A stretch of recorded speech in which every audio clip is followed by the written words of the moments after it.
pages. Ooh. Are you serious? Who threw this shoe? Who threw this shoe at me? Literally, who threw this shoe? Get the police.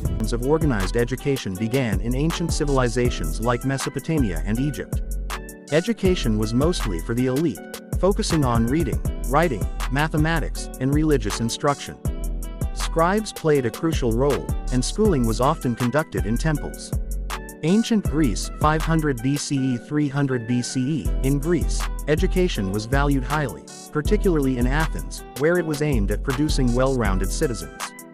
Schools were divided into three types: grammar schools for basic education, music schools for cultural instruction, and gymnasiums for physical training. The philosopher Plato founded the Academy, one of the earliest institutions of higher learning.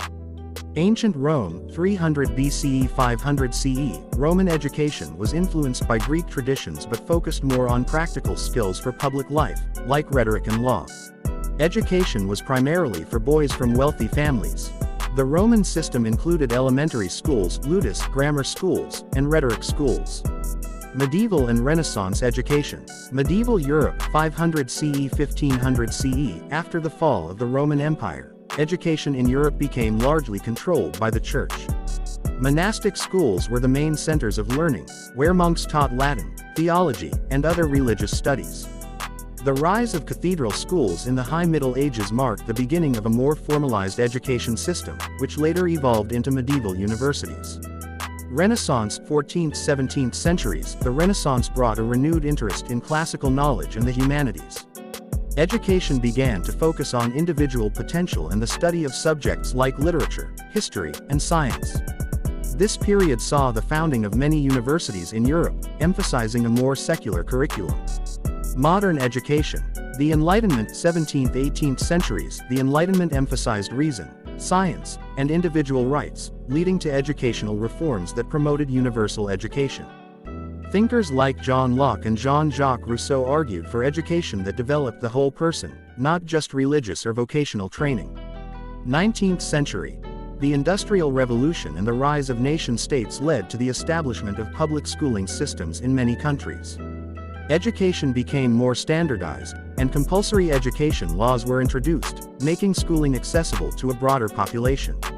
The focus was on literacy, numeracy, and moral instruction. 20th century. The 20th century saw the expansion of education at all levels, with a growing emphasis on equal access and educational rights.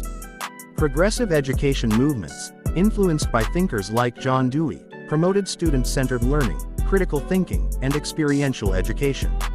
The century also saw the growth of higher education, with universities expanding and becoming more accessible. 21st century. Today, education continues to evolve with the integration of technology, online learning, and a greater focus on global citizenship. Schools are increasingly diverse, and educational approaches are more varied, reflecting the needs of a rapidly changing world. There is also a growing emphasis on lifelong learning, recognizing that education doesn't stop with formal schooling. The history of going to school reflects the broader history of human society, shaped by cultural, economic, and technological changes. From the temples of ancient Mesopotamia to the digital classrooms of today, the concept of schooling has continually adapted to meet the needs of each era.